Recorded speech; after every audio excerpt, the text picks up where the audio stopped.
The eternal shadow. Why Babylon haunts the pages of Scripture. Why is Babylon mentioned from the beginning to the end of the Bible? What is this shadow that stretches from the scattered fields of Shinar in Genesis to the final fiery judgments of Revelation? We are not speaking only of an ancient city, a forgotten empire of dust and brick. We are speaking of an eternal symbol, an enduring spirit of rebellion, concentrated idolatry, and inevitable destruction. Who truly founded it? What really happened at its infamous tower, a structure that dared to defy heaven itself? Why did the prophets of Israel point to it with such fury and dread? And even more unsettling, why does the Apostle John, in the final vision of Revelation, call this entity the mother of harlots and abominations of the earth? This is not just a historical journey. It is a spiritual excavation. It is the portrait of how humanity, given a fresh start, dared to challenge God again and again under the very same name, Babylon. Here you will not find speculative fiction or modern reinterpretations. Every word, every concept is faithfully anchored in the bedrock of Scripture. From its very first mention in Genesis to its ultimate cataclysmic downfall in Revelation, this is the story of a city and of a spirit that has spanned millennia. It is the story of a civilization raised by the ambitions of men and torn down by the judgment of God. Babylon was real. It was powerful. It was an empire that rose like a golden-headed titan to grind the people of God under its heel, becoming an eternal warning for all generations to come. Who was Nimrod, the mighty hunter before the Lord? What was the true, defiant purpose behind his desire to build a tower that reached the heavens? How did God respond to that primeval challenge? And why, centuries later, would it be this very same Babylon, reborn in power, that God would use as his instrument of wrath to destroy Jerusalem and carry his chosen people into a long and bitter exile? In this exploration, you will not hear mere human interpretations. We will read directly what the Word says. Genesis, Kings, Chronicles, Isaiah, Jeremiah, Daniel, and Revelation. A singular prophetic and narrative thread connects every mention of Babylon, weaving them into a divine call to all humanity. We will see how God foretold its fall long before it even reached its zenith. We will examine how Isaiah and Jeremiah described its destruction in chilling, specific detail. And we will see how, finally, in Revelation, Babylon reappears as the ultimate symbol of all that is corrupt, seductive, and evil, destined to be judged and destroyed forever by the righteous hand of God. This is the story of the city of man, forever raging against the city of God. Part 1. The Genesis of Rebellion. In the days that followed the great cleansing flood, the world was a new canvas, fresh, silent, and washed clean of its former violence. The rivers, including the great Tigris and Euphrates, were still seeking their permanent courses. New forests grew with unchecked life upon the damp, fertile earth. And the survivors, the 8 souls who had passed through the judgment of water, the descendants of Noah, gazed at a horizon that held both divine promise and haunting fear. Everything they had once known was gone, submerged and destroyed. Now they were called to raise a new story, to repopulate the earth under a new covenant. Shem, Ham, and Japheth, together with their children, began to spread, settling the lush, fertile valleys of Mesopotamia. It was a land of unparalleled richness, a cradle of civilization, nourished by the 2 great rivers. There, where the dark soil generously responded to human labor, a dream was born. It was a dream that soon festered, becoming an obsession, to build not only houses for protection, but a city that would defy time, a fortress that would defy God. At first, the scattered families lived in simple tents, their lives dictated by the rhythm of the sun and the needs of their flocks. Each sunrise was a battle against uncertainty. They had to find food, tame animals, and learn to cultivate the fields that had been given to them. But while some dreamed of a quiet life, of simply fulfilling God's command to be fruitful and multiply, others began to desire something greater, something more. Among all the descendants, one man stood out, a figure who would cast a long and enduring shadow upon history, Nimrod, the grandson of Ham. Scripture describes him with a singular, foreboding phrase, a mighty hunter before the Lord, Genesis 10:9. This was not necessarily a compliment. It was a statement of power, of dominance. He was a formidable man, a tamer of beasts, but his true hunt was not for animals. It was for men. More than his physical strength, what set him apart was his burning, unquenchable ambition. Nimrod was not content with the simple life of tending flocks or working the soil. He longed to establish a kingdom. His was the spirit of centralization, the desire to unite men not under God, but under himself. He sought to forge a single banner, a single power structure. To many, his bravery was inspiring. He defended the nascent villages from wild beasts and organized expeditions to protect travelers. He was a natural leader, a charismatic figure. Yet within him burned a fiercer fire, the desire to rule, to consolidate, to be the one name everyone knew. Thus, under his dynamic leadership, the project of a city was born on the flat, alluvial plains of Shinar. Together, his message went, we are strong.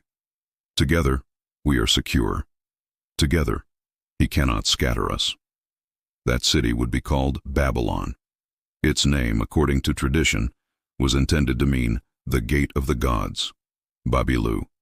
It was to be a place where heaven and earth met, but on man's terms. At first, its walls were humble, built not with quarried stone, which was scarce in the valley, but with man-made ingenuity. Bricks of clay, baked hard in the sun, and held together with bitumen, or tar. But behind every carefully placed brick lay a greater purpose. This was not just a settlement, it was the consolidation of a center of power, a monument to human greatness and self-sufficiency. The elders told how, in those early days, men spoke a single language. There was one tongue, one vocabulary, one set of shared ideas. This unity, which God had intended for his glory, was twisted by Nimrod to serve his project. The unity gave a terrifying strength to the work, for no one felt foreign or estranged. Communication was perfect, coordination was flawless. Work went on day and night. The plain of Shinar echoed with the sounds of labor. Each family contributed. Some molded the river clay into countless bricks. Others cut wood from distant forests. Others transported materials. And so, the city grew. And with it, Nimrod's vision crystallized.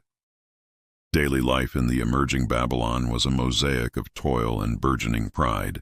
Women ground grain and baked bread in communal ovens for the thousands of workers.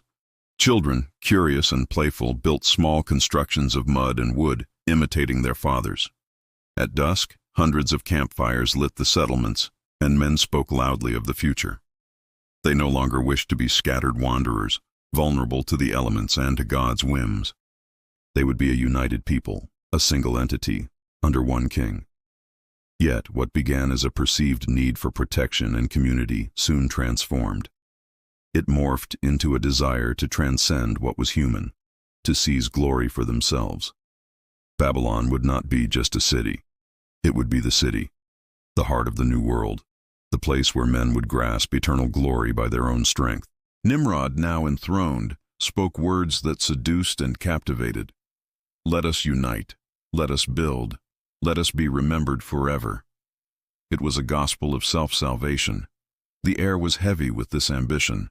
Bonfires blazed through the night, illuminating the weary yet proud faces of those who worked without rest. Songs were heard and prayers were raised, but they were not humble prayers to the God of Noah. They were praises to the strength of man, to his ability to forge with his own hands a future independent from the Creator. As time went on, Nimrod began to be seen not merely as a leader, but as a king, the first of his kind after the flood. He sat upon an improvised throne of stone, issued commands, and received tributes. The city he had once dreamed of was no longer just a refuge. It was becoming a kingdom. From its rising towers, the fields were watched.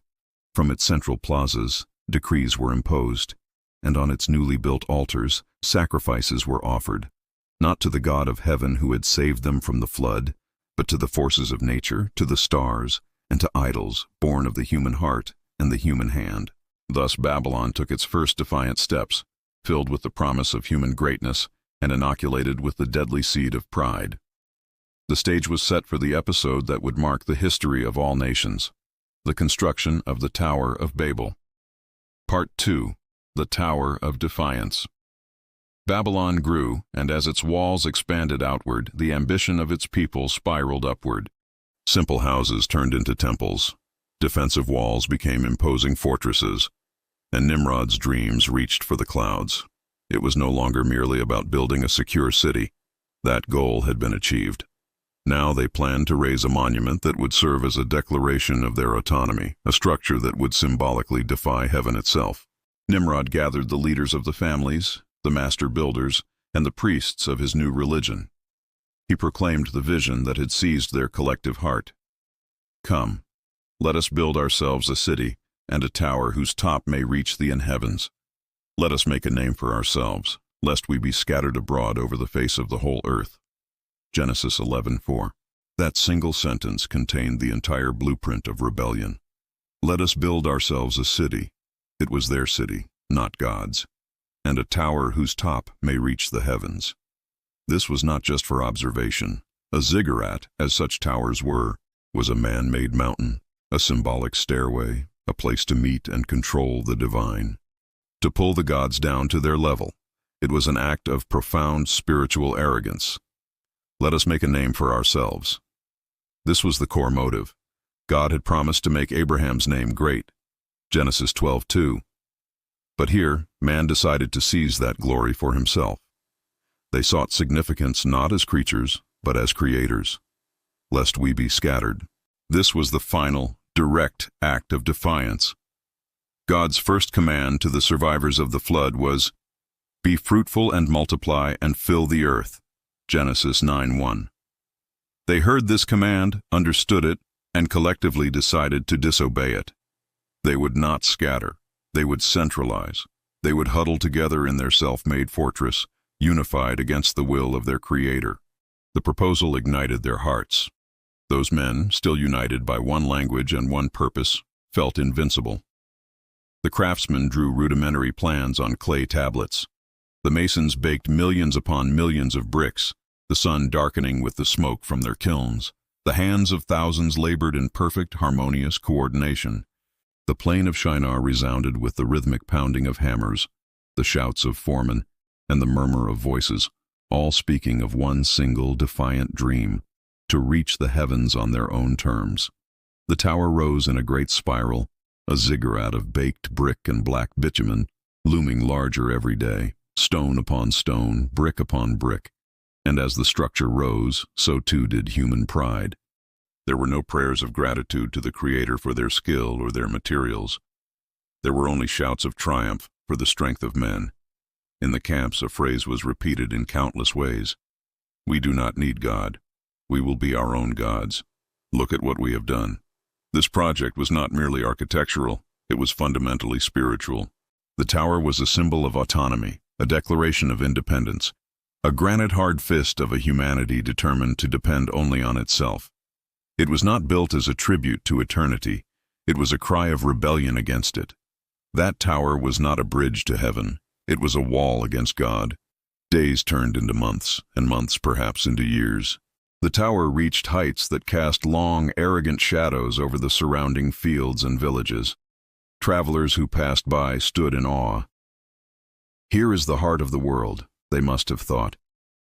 This is the work that will lead us to immortality. This is the new center of all things. But amid that euphoria, a silent structural danger grew. Pride. The unity of men, a gift from God, was not being guided by obedience to Him, but by a collective thirst for greatness.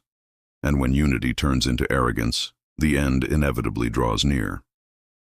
The sacred account tells us that God descended to observe the city and the tower that the children of men were building. And the Lord said, "Indeed, the people are one, and they all have one language, and this is what they begin to do. Now nothing that they propose to do will be withheld from them." Genesis 11:6. This was not a statement of fear, as if God were threatened. It was a statement of tragic diagnosis. Man, united in rebellion, would progress in his arrogance until he destroyed himself. Their success would be their damnation. God's intervention was not just judgment, it was mercy. He would stop them from achieving their self-destructive goal. Come, let us go down and there confuse their language, that they may not understand one another's speech. Genesis 11:7. One morning, as the sun rose over the massive, unfinished structure, the builders on the upper levels began their work. The foreman shouted instructions for more bitumen. The workers below heard him, but the words were meaningless noise. They brought him water instead. He shouted again, this time for bricks. They brought him wood. Where once there had been crystal clarity, now there was only utter confusion. Some spoke strange new words, new sounds, new grammars. Others replied with useless gestures, their faces contorted in frustration. You must bring more stone. What? Why are you talking about the river? No, the wood. We need more wood for the scaffolds. He's insulting my family. Stop him. The harmonious murmur of voices that had once been a single melody of industry turned into a deafening, chaotic cacophony of unknown tongues. Disorder broke out at once. Arguments flared. Fists flew. Some accused others of betrayal or madness. Others whispered of conspiracies, that their neighbors were intentionally sabotaging the great work. Work crews stopped their labor. The project ground to a halt, and what had once been a common dream became an unfinished monument to their folly. The unity that had given such potent strength to the project shattered into 1,000 frustrated pieces. That day, the city erupted in conflict. Whole families, suddenly unable to communicate with their neighbors, began to separate from one another, finding solace only with those who now spoke their new shared language. Mistrust turned to fear. Fear turned to separation. Some journeyed north, toward the mountains. Others went south, toward the sea. Still others followed the great rivers, seeking distant empty lands where they could start again, surrounded only by those they could understand. Those who shared the same language gathered together, and thus the nations were born. The tower, left half-built, stood as a stark monument to frustrated pride. Its bricks, once a symbol of unity, began to wear down under the sun and rain. And what had begun as Babilu, the gate of the gods, became known forever as Babel, from the Hebrew word balal, meaning to confuse. For there, the Lord confused the language of the whole earth. Nimrod's dream of uniting the world under his singular rule ended in dispersion and chaos. What was meant to be a stairway to glory became ruins. What was intended as an eternal monument crumbled into dust. The lesson was engraved in history. No empire, no project, no human endeavor raised on the foundations of pride and defiance against God can stand. Babylon was born with a seal of greatness, but also with an indelible mark of judgment. The echo of that unfinished tower would resound through all the ages, a permanent reminder to mankind that arrogance always leads to a great fall. Part 3. The Enduring City of Man. The echo of the Tower of Babel was etched into the memory of generations. Though many new peoples scattered toward distant mountains and plains, the city of Babylon itself remained. Its walls, though incomplete, and its great tower, though a ruin, rose as silent witnesses of a past marked by arrogance, and as foundations for an even more ambitious future. The spirit of Nimrod did not die. As the centuries passed, Babylon once again filled with life. New generations, speaking new tongues, settled in its plazas and streets. The memory of the divine judgment slowly faded, replaced by the immediate concerns of life, trade, and power. The city, situated perfectly in the Fertile Crescent, began to transform into a great center of human exchange. Caravans arrived along its dusty roads, laden with spices from the east, metals from the mountains of Anatolia, textiles from Egypt, and livestock from the northern plains. From the east came precious gems and lapis lazuli. From the west, wines and oils. From the north, timbers, and from the south, fertile wheat. Babylon became the crossroads of the known world, a bridge between cultures and distant lands. The markets were a spectacle in themselves. The air was thick with 1,000 smells. Perfumes and spices mingled with the scent of roasted meats and the dust of the caravans. The clinking of metals from the blacksmith shops competed with the cries of merchants haggling in a dozen different languages. Artisans carved intricate seals from stone and wood. Goldsmiths melted gold and silver. Weavers displayed fabrics in vivid, brilliant colors. Children darted between stalls, while watchful scribes recorded every transaction on wet clay tablets, using the new science of cuneiform. Babylon was a humming hive of life, a place where each day seemed to bring a new discovery, a new luxury, a new opportunity for wealth. But it was not commerce alone that exalted the city. The sciences also flourished. The Babylonians, living under clear desert skies, gazed upon the heavens with a unique fascination. From their clear nights, recorded on generations of clay tablets, were born the first detailed records of stars, planets, and lunar cycles. They developed a sophisticated system of mathematics to predict eclipses and chart the courses of the celestial bodies. This wisdom, however, was inextricably linked with its idolatry. Their astronomy was their astrology. They did not see the stars as creations of a single god. They saw them as the gods themselves. They believed the celestial bodies carried the messages of these divinities, and that every movement in the sky, a comet, a conjunction of planets, foretold the destiny of kings and the fortune of empires. They mapped the heavens God had made, but then they worshipped the map instead of the mapmaker. Religion lay at the very heart of their life. Towering temples, the successors to Babel's tower, were erected to a pantheon of gods. Marduk, the chief deity of the city, who supposedly defeated chaos, Ishtar, the goddess of war and love, and Enlil, lord of the skies. The priests were not just religious figures, they were the guardians of this celestial wisdom, the interpreters of the stars, the scientists, and the mediators between men and these divinities.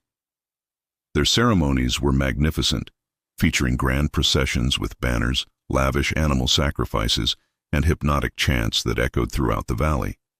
Babylon was not only a place of commerce, it was a sanctuary of spiritual power, though that power was estranged from the one true God. The social organization reflected that grandeur. At the absolute summit stood the king, whose authority was considered sacred, derived directly from Marduk. He was no longer merely a ruler like Nimrod. He was viewed as the representative of the gods on earth. His word was law, and his image rose in statues of bronze and stone. Beneath him were the powerful priests and nobles who controlled the temples, the vast agricultural lands, and the trade routes. Below them came the scribes, artisans, and merchants, the driving force of the city's immense wealth. And at the base, as in all empires, were the peasants and slaves, whose back-breaking labor sustained the magnificence of the city. Everyone had their place, and all served in one way or another the exaltation of Babylon. In time, the city extended its influence beyond its walls. Great kings like Hammurabi organized disciplined armies, codified laws, and subdued nearby territories. It was not yet the great empire it would later become, but neighboring peoples already felt the weight and pull of Babylon. Some came willingly to its markets, drawn by its abundance. Others, however, feared that this powerful, proud city would eventually subjugate them. Travelers arriving from distant lands were left astonished. "Never have we seen a city more wealthy, more imposing, more proud," they said. Their reports spread like fire. Babylon was the heart of the world, the jewel of the valley, the city where wealth and wisdom seemed to be without end. But within that splendor beat a dark contrast. While some praised the greatness of Babylon, others, like the prophets of Israel, saw it as a threat. Behind the abundance and the science lay the same unrepentant arrogance of its founder. It was a place where idols of gold and stone replaced the living God, where commerce turned into all-consuming greed, and where unity was forged not in humility, but in power and coercion. Babylon became a living symbol. For some, it was the promise of progress, culture, and wealth. For others, it was the city of man, the antithesis of the city of God, the place that defied the eternal. And though its greatest splendor was still to come, it already carried within itself the seed of its ultimate destiny, the glory that fascinates and the pride that condemns. Part 4. The Golden Head of the World. The splendor of Babylon grew like a great overflowing river, and instead of quenching the thirst of nations, it flooded and submerged everything in its path. In the 7th and 6th centuries BC, under the Chaldean dynasty, it was no longer merely a city of commerce and religion. It had transformed into a true empire.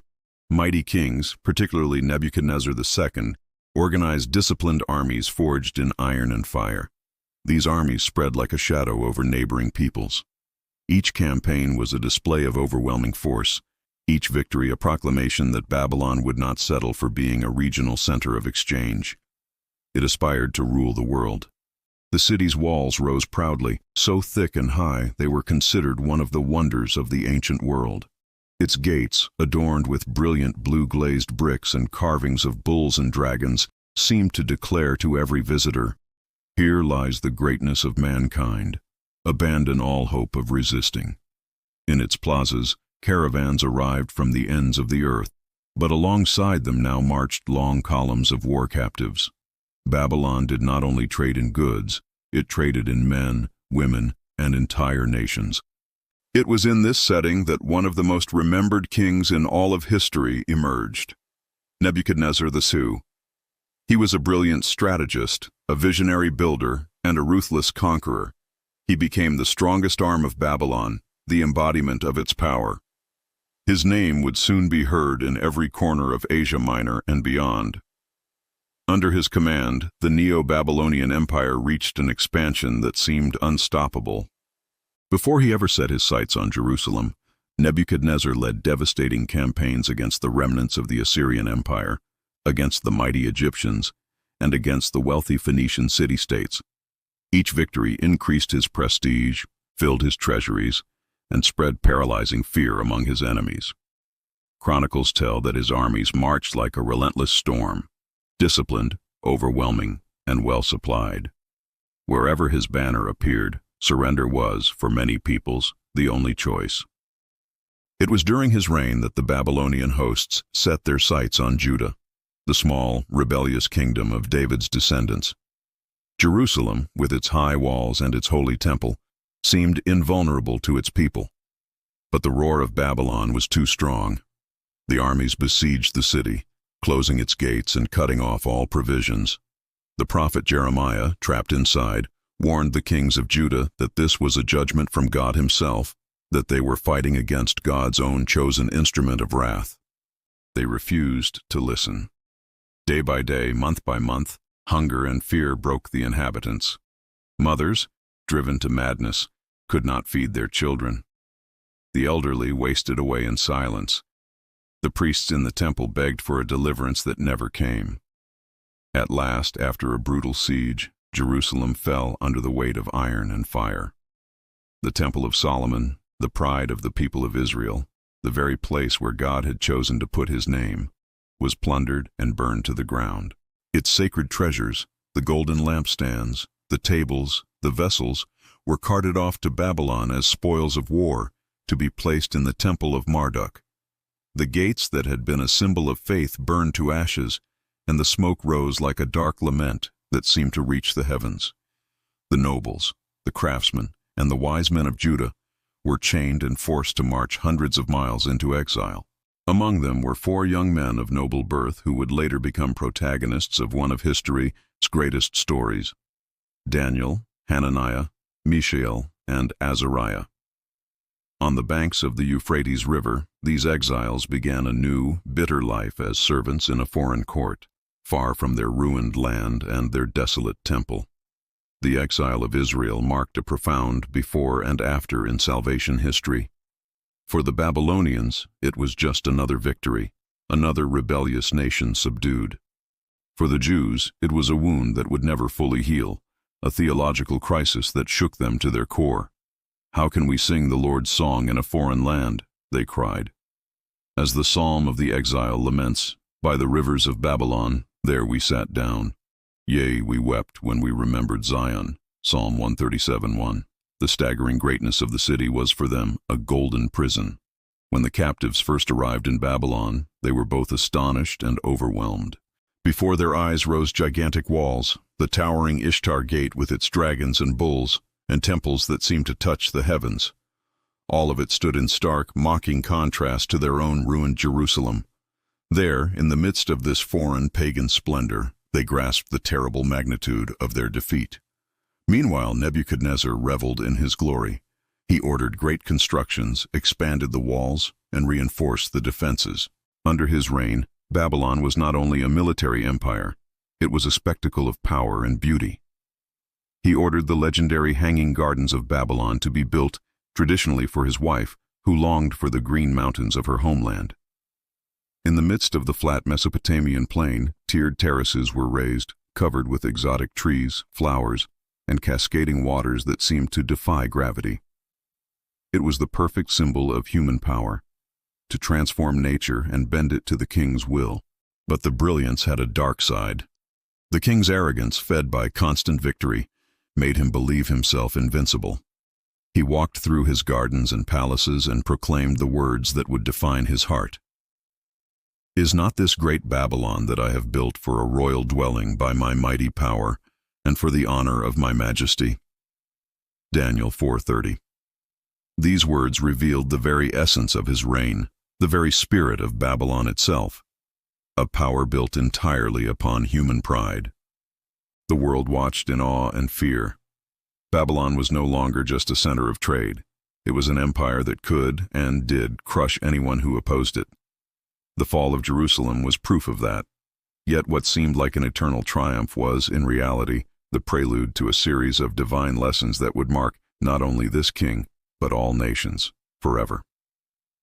Part 5. The King and the God. Under Nebuchadnezzar's reign, Babylon reached a splendor that seemed unmatched. But this mighty king was also a restless man. In the depths of his nights, he was assaulted by dreams that filled him with terror, visions that his own wise men and astrologers, the inheritors of Babylon's ancient wisdom, could not decipher. Act 1. The Dream of the Statue, Daniel 2. The king had a disturbing dream. He saw a great, colossal statue.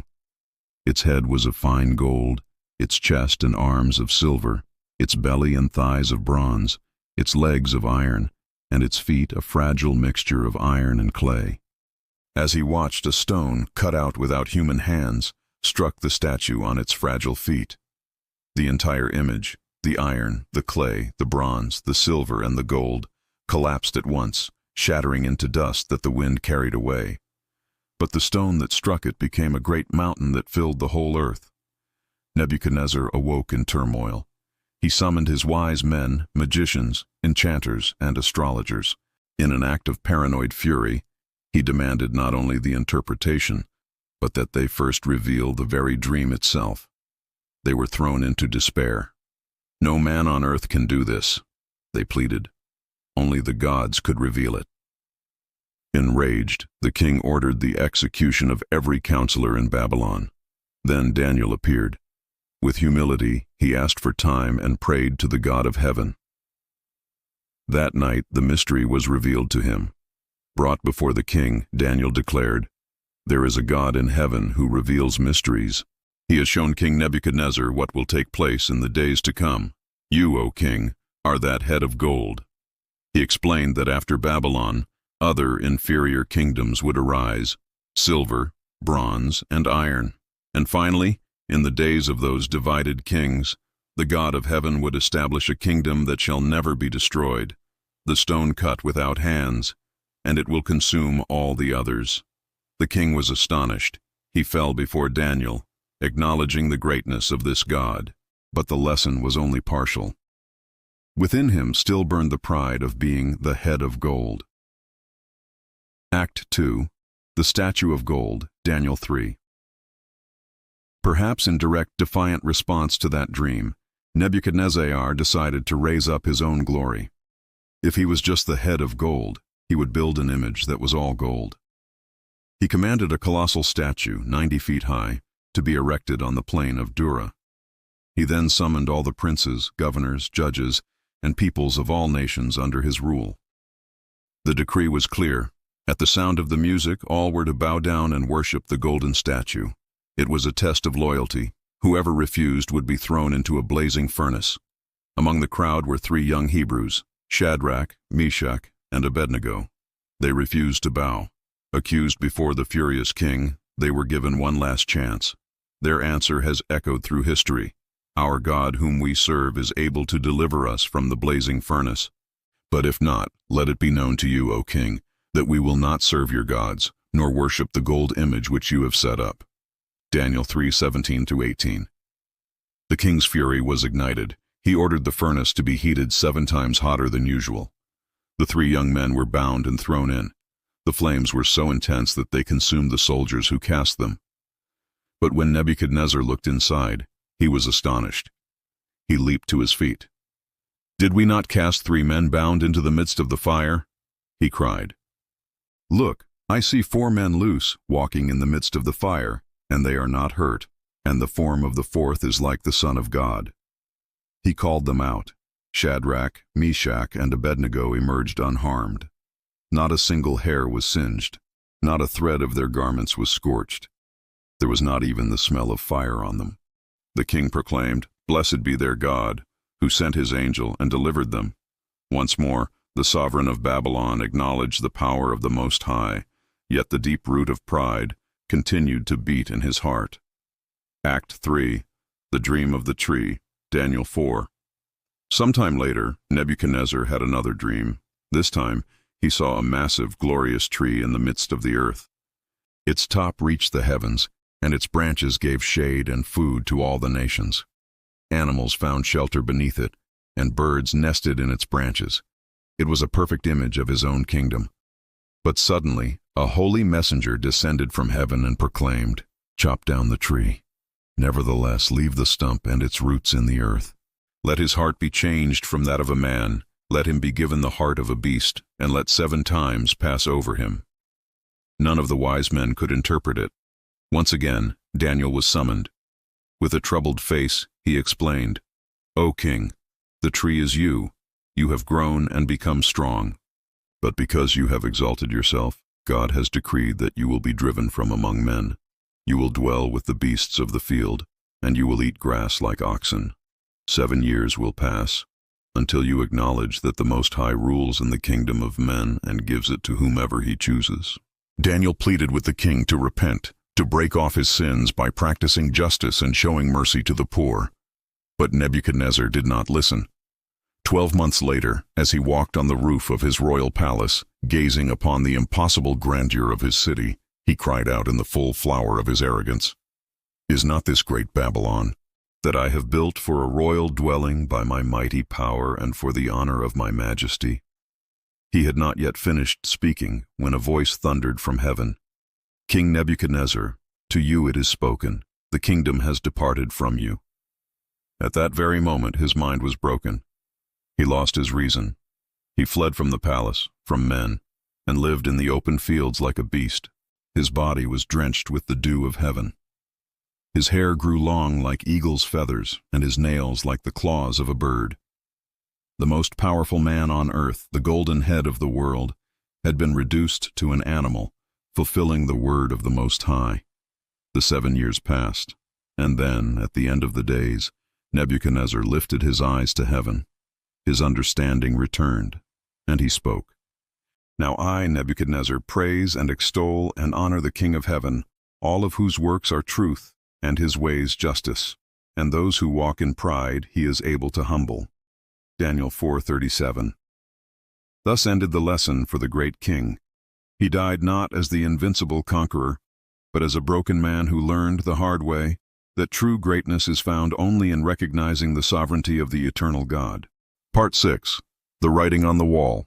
After Nebuchadnezzar's death, Babylon entered a time of instability. The throne that had once been the center of world power quickly passed from hand to hand. His son, evil Merodach, reigned briefly before being deposed. Then came other rulers, each weaker than the one before. The splendor Nebuchadnezzar had built began to crack from within. Finally, power came to Belshazzar, who ruled as co-regent with his father, Nabonidus. But unlike his grandfather Nebuchadnezzar, who had learned humility, Belshazzar learned nothing. He preferred luxury, feasting, and supreme arrogance. Under his reign, Babylon was no longer invincible. Outwardly, its walls were still high, its temples still gleamed, but inwardly, it was rotting. One night, Belshazzar held a great debauched banquet in his palace. He invited 1,000 of his princes, nobles, wives, and concubines. The halls shone with golden lamps. The tables overflowed with meats, exotic fruits, and wines. The music of harps and flutes filled the air. The king, drunk with wine and pride, sought to show that his power was eternal, that Babylon, protected by its massive walls and the river Euphrates flowing through its midst, was impregnable. In the midst of this drunkenness, Belshazzar committed an act that would seal his fate.